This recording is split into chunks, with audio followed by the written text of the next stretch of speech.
நடிகர் மதன் பாப் உடலுக்கு நாசர், எஸ்.பி. சேகர் உள்ளிட்டோர் அஞ்சலி செலுத்த உள்ளனர். அவரது உடல் இன்று மாலை 3 மணிக்கு தகனம் செய்யப்படுகிறது. கூடுதல் தகவல்களை நமது செய்தியாளர் லிபிகா வழங்க கேட்கலாம். லிபிகா, தற்போது அங்கு என்னென்ன நடிகர்கள் எல்லாம் வந்திருக்கிறார்கள்? விவரங்கள். மோனிஷா, நகைச்சுவை நடிகரும் குணச்சித்திர நடிகருமான மதன் பாபு நேற்று உடல்நலக் குறைவு காரணமாக காலமானார். அவருடைய உடலானது சென்னை அடையாறில் இருக்கக்கூடிய அவருடைய இல்லத்தில் தற்போது பொதுமக்களுடைய அஞ்சலிக்காக வைக்கப்பட்டிருக்கின்றது.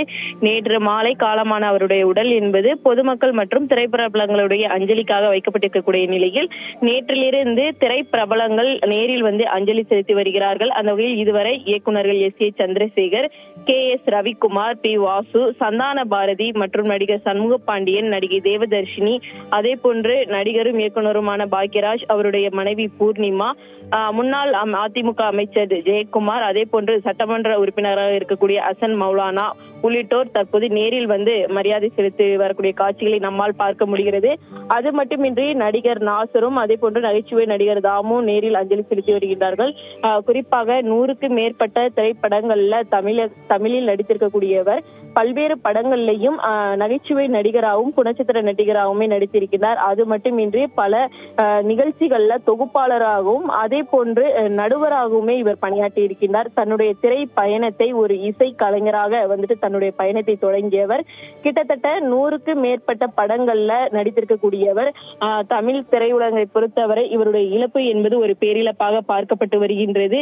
அனைத்து படங்களிலுமே நடிக்கக்கூடிய நகைச்சுவை தன்னுடைய திறமையால் வெளிப்படுத்துவர் மட்டுமின்றி அவர் இருக்கக்கூடிய அந்த ஷூட்டிங் ஸ்பாட்டிலையும் அனைவரையுமே நடிக்கும் நகைச்சுவையால் கலகல என்று வைத்திருக்கக்கூடிய ஒரு மனிதராக பார்க்கப்பட்டு வரக்கூடிய நிலையில் அவருடைய இழப்பு என்பது திரைப்பிரபலங்கள் மட்டுமின்றி ஒட்டுமொத்த தமிழகத்திலும் பேரிழப்பாக பார்க்கப்பட்டு வருகின்றது.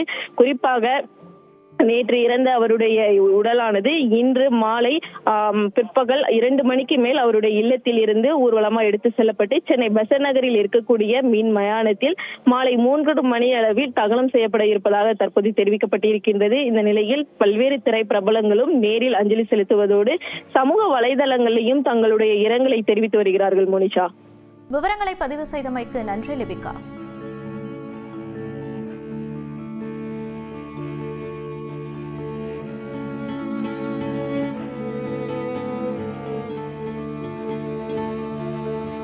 திரைப்பிரபலங்கள் நடிகர் மதன் பாப்புடன் தங்களது நினைவுகளை தற்போது பகிர்ந்து கொள்கின்றனர். தற்போது அதனை பார்க்கலாம். ஒரு ஆக்டிங்ல ஒரு இன்ட்ரெஸ்ட் வந்தபோது நான் என்னுடைய நம் குடும்பம்ங்கிற தொலைக்காட்சி தொடரில் முதல்ல ஒரு ஃபுல் லெங்த் ரோல் கொடுத்து நான் கிட்டுவை இன்ட்ரடியூஸ் பண்ணேன். அதுக்கு உடனேயே சோவுடைய ட்ராமா சீரியல் கிடச்சிது.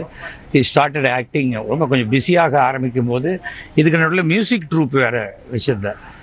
என்னன்னா மதன் பாபுவோட ஒய்ஃப் ரொம்ப நல்ல சிங்கர், டாட்டர் ரொம்ப நல்ல சிங்கர், சன்னும் நல்ல சிங்கர். ஸோ ஃபேமிலி, அந்த ஃபேமிலியே அவ்வளோ நல்ல இது. இப்போ முந்தானத்துக்கு கூட இறக்கும் தருவாயில் கூட அவனுக்கு பிடிச்ச பாட்டெல்லாம் பொண்ணு பாடியிருக்கா. அதில் ஏதோ என்ன தாளம் நகருது அப்படிங்கிற மாதிரி அந்த இதுலேயும் அதை சொல்லி அந்த மாதிரியான கடைசி நிமிடம் வரைக்கும் அந்த தன்னுடைய சுயநினைவோட குடும்பத்தோட இருந்திருக்கா. இன்னும் கொஞ்சம் நாள் ட்ரீட்மெண்ட் பண்ணிட்டு இருக்கலாம். அந்த அந்த அந்த இஷ்டம் இல்லை. தனக்கு இப்படி இப்போ ஒரு கேன்சர் வந்திருக்குங்கிறத வெளியில் சொல்லவும் விருப்பம் இல்லை.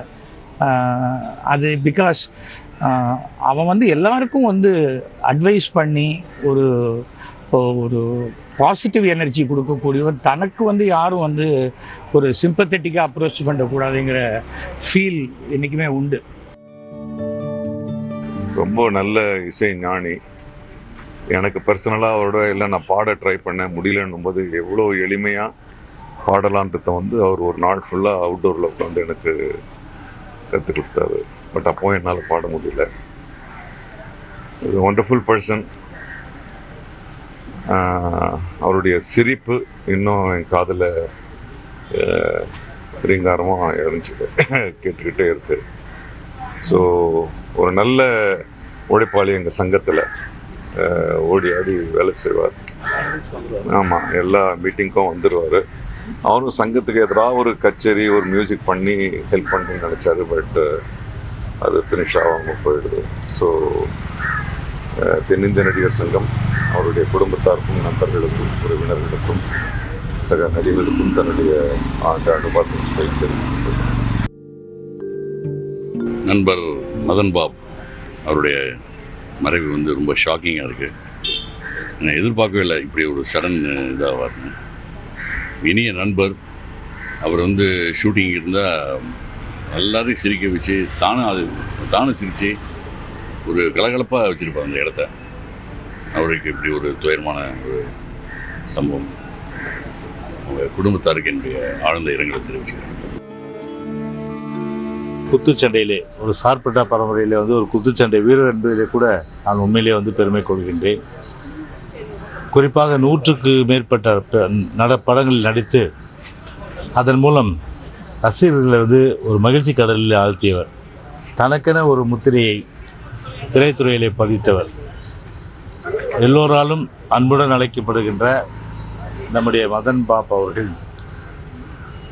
பன்முகத்தன்மையிலே குறிப்பாக ஒரு இசையில் என்று சொன்னால் ஏதோ அதாவது ட்ரம்ஸில் வந்து ஒரு ஸ்பெஷலிஸ்டாக இருப்பாங்க, அது கிட்டாரில் ஸ்பெஷலிஸ்டாக இருப்பாங்க. அதே போல் சில வகை இன்ஸ்ட்ருமெண்ட் என்று சொல்லக்கூடிய அந்த வாத்தியக்கரில் வந்து ஸ்பெஷலிஸ்ட், அதாவது ஒரு விசேஷ ஒரு திறமை மிக்கவர்களாக இருப்பாங்க.